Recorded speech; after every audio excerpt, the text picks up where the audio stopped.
Hey guys, cpMetis, also known as Rob here.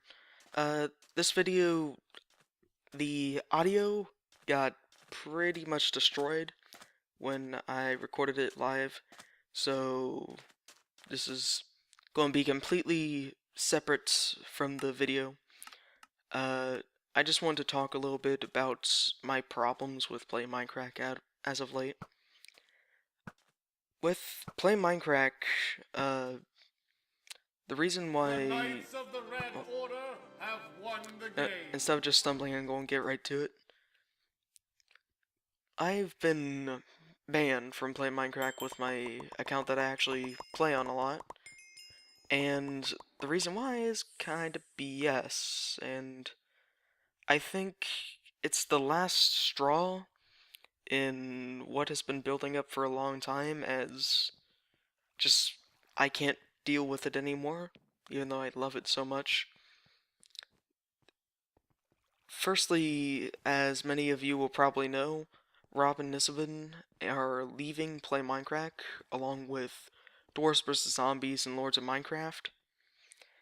And quite frankly, with the BS I've been going through with playing Minecraft and all the stupid things that have been happening, I don't think I will be doing anything else on Play Minecraft anymore after that move. I'm still going to be doing LOM, still going to play DBZ, maybe Camelot if that moves as well, but I'm not going to be playing on Play Minecraft anymore. The reason for the ban on my account was that my friend, when LOM first came out, me and my friend were trying to get into the game. He was already in the game actually, and I was trying to get in. This was before the cap on the amount of players was raised to not being limited, and at the time it was only 125 for patrons and 100 for non-patrons. And of course there were 150 to 200 people trying to play at once. And we spent, I think I kept on running into the portal and trying to get in for about 3 hours. And then my friend told me to relog, and found out that he had once bought me a patron voucher. I didn't know that he was buying me a patron voucher. I didn't ask for him to buy me a patron voucher. He just did it because he was fed up away. Still had to wait another 30, not 30, but 3 hours to get in. And at that point in time, I basically had to go right to bed anyways because it was 2 in the morning. But yeah, and what happened is he used the wrong card, apparently, when he got me the patron, so he had to recall the charge, and he had sent in a ticket to play Minecraft saying, I had to do this, can we work something out, I'm willing to pay the charge, yada yada, just tell me how you want to be done and I'll do it. Well, because the patron he bought, the patron voucher, went to my account and he recalled the charge, not only have they not worked with him to fix the problem, also they permabanned both of our accounts. Not just his, but mine as well. And during the time I had the patron, I didn't even use it in the first place. But I still got banned. And I figured, okay, that's just how the system works. I'll just send in the ticket and it'll be solved. Well, I sent in the first ticket and it was in for 2.5 weeks. And then I sent in a second ticket that was restructured with the knowledge I had gained since that first ticket. Like the first one, I didn't even know what chargeback was because I had never bought anything. I'd never attempted to buy anything. Still haven't. But so I sent in the second ticket, and the response I got, they like it seemed like they were trying to incriminate me of something, and it was ridiculous. They also said that they couldn't look into it at all, and I can understand that with Rob and Nisven moving, they're in a big transition period, and it's taking a lot of The red resources. team has But taken the if castle. they're able to, if they have all these things that you can buy, then they should have a system in place where they can check who buys what, right? And apparently, all they know, or all they, at least all they bothered to look up, was that I was banned for chargeback. And apparently they don't have any way to investigate further. They said it would certainly not be within my timetable, is what they said. And, The blue you know, team that's controls the castle. bullcrap. If you have if you're going to sell all these different things and people can buy them for their accounts, and especially when they can buy them for other accounts that aren't theirs, and if something gets screwed up, then a permaban happens. If that's the case, then they should at least record who buys what. But apparently they don't. And that was just the final nail in the coffin, really. I had been noticing over the past several weeks that I've been, well, really since it started, I've noticed that with playing Minecraft, I don't, as well as many people don't, bother with the Minecraft part of it. And the only interesting games, really, are Camelot, Dwarves vs. Zombies, and and King of the Golden Monocle, all of which are more so, well, they're more so Rob's stuff than it is Minecraft. It's not related to Minecraft in any way. And what do they actually have that's Minecraft related? They had the museum, which was awesome, but you can only, it's just maps, and all you do is walk around and look at stuff. It only takes you so far. And then the Minecraft survival games, which is honestly the most poorly managed survival games in Minecraft that I have ever dealt with. Just the entire setup is terrible. And, you know, like, since I've been playing since beta of the Play Minecraft server, way back in middle of December. And so, I've been playing for 8 months.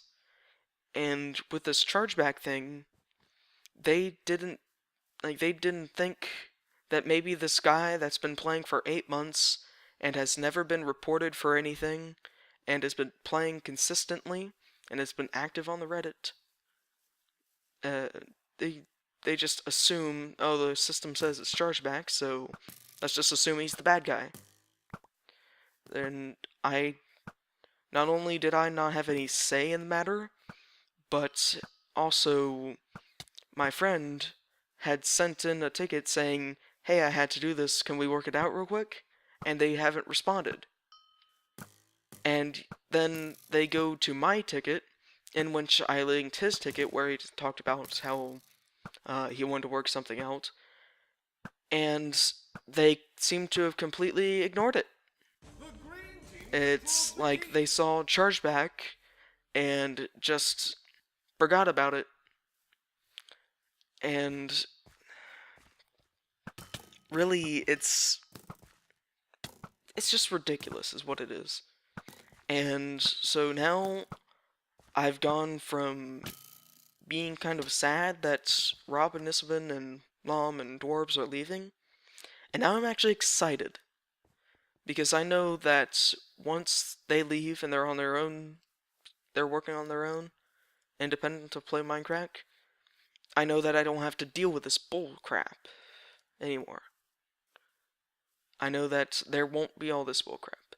And I know that there's probably going to be a system in place, or they're at least going to take the time of day to look at what happened, instead of just seeing one thing and passing it off as nothing. Now, also with the gold and the patron and such in playing Minecraft, I've noticed that a lot of it it really panders to people who just have a lot of time, really, more than anything else.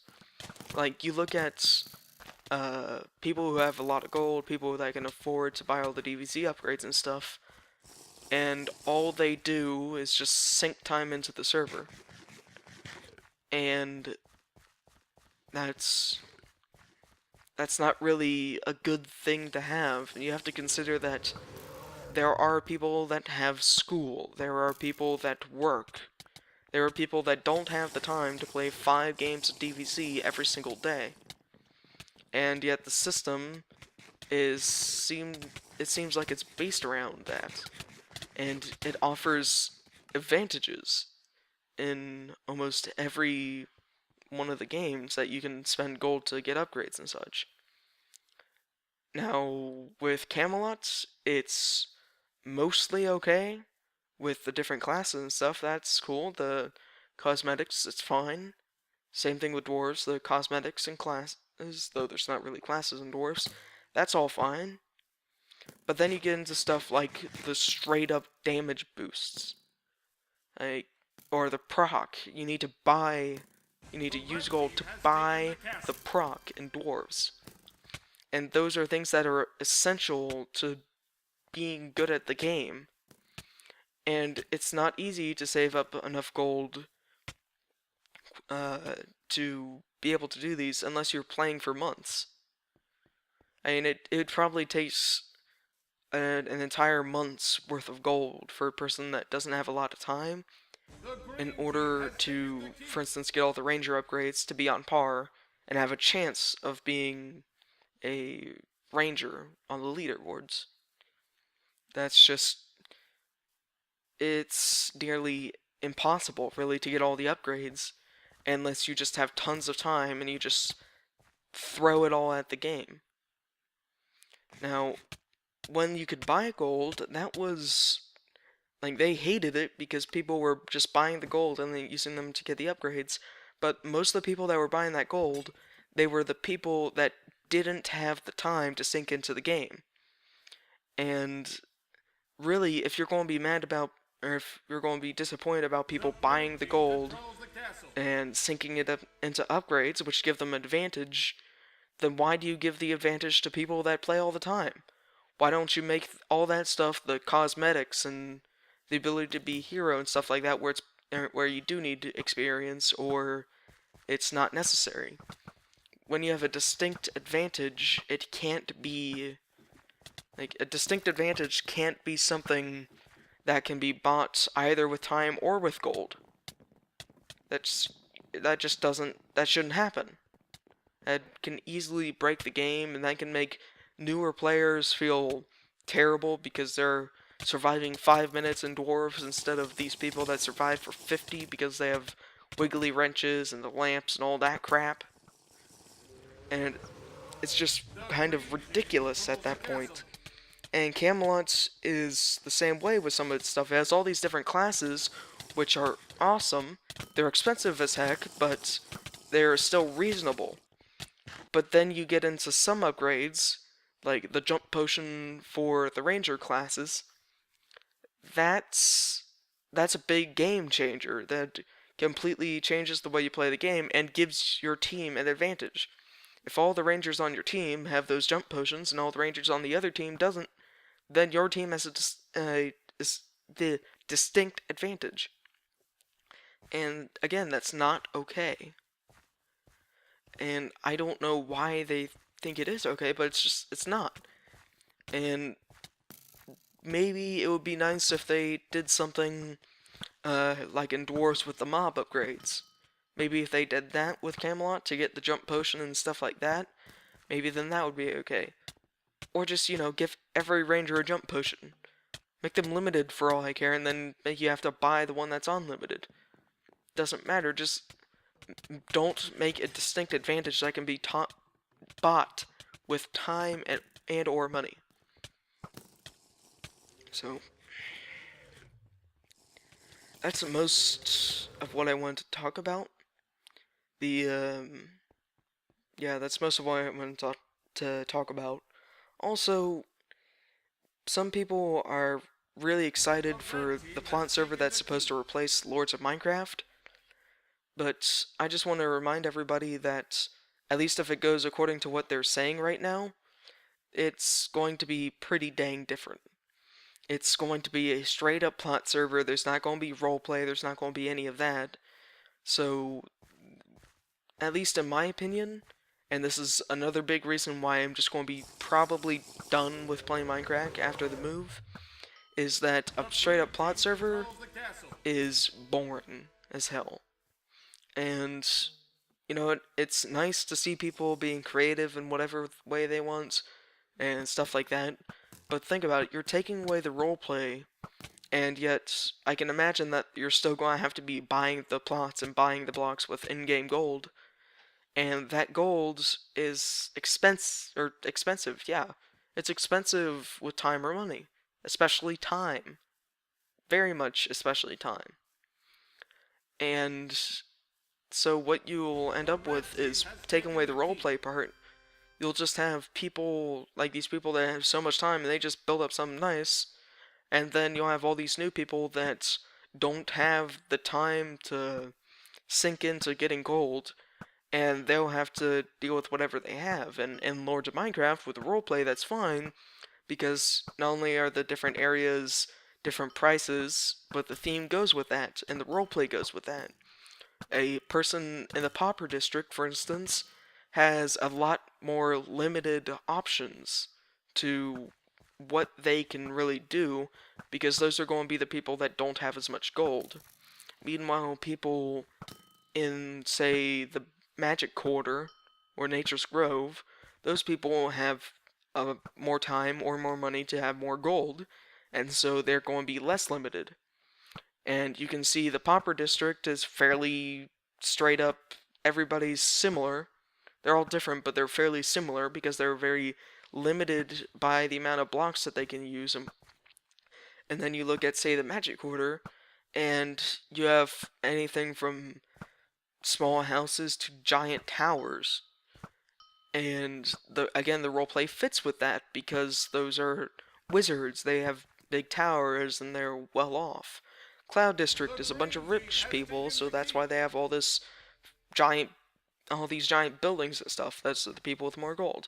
But you take away the roleplay, and then it's just straight up the people who have more time or money to get the gold will be the ones that have all the fun. Because then you can't have, then the people that don't have that time and money to invest into it are going to feel legitimately poor in comparison, and might even feel screwed out of something. Meanwhile, in roleplay scenario, they feel like, yeah, that fits in. I'm a pumper. I'm yada yada. I'm working with what I got, versus just I'm poor because I don't have time or money for this. And I'm worried that that will ruin the plot server. I want to make something clear. I don't want Play Minecraft to fail after the move. I just feel like the kinds of people that are going to start playing are just going to be all the Minecrackers fanboys and fangirls. And everything is going to be based around solely Minecraft and these Minecraft members. So, in the plot server, then what's going to happen a lot is you're going to have a lot of those, like I said, fanboys and fangirls, and these people are probably, I think, going to ruin whatever part of the community doesn't move on with Rob and Nisabin. Because, quite simply, fanboys and fangirls fight. They fight a lot.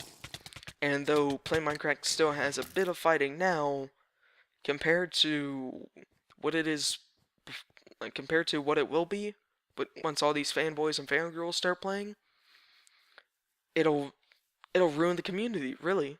I believe it will.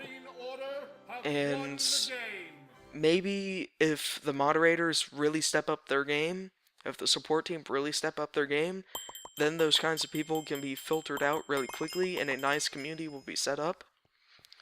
But it won't be anything like it is now. It won't be anything like it has been for the past months and months. And I'm not sure if I want to be part of this new community. So, I will be moving servers, I guess, moving communities, along with Robin has been in the rest of the community, and I don't think I will be looking back. I will certainly pay attention, and who knows, maybe something great will come out of it, but I have a really strong feeling that there won't be a good outcome. Well, hope for the best, I guess. My name has been cpMetis, also known as Rob, and thank you for watching. Hello ladies and gentlemen, my name is cpMetis, also known as Rob here at the end, just to let you know of a few more things. On the screen right now you'll see links to several of my playlists. These include CP Plays, which is my generic, just anytime I have a CP Plays video of any game at all, really. CP Fails is usually me and a couple friends. These can be failed recordings or just us sucking at a game, multiple different things. Rob's Spotlight is one of my more refined series where I talk about a game that you might not have heard of or maybe you might have missed. And finally, Lords of Minecraft is any video to do with Lords of Minecraft. These can be actual Let's Play videos, they could be touring videos, or they could be little shorts that I throw together. Thank you for watching. Please remember to like or dislike and subscribe. See ya.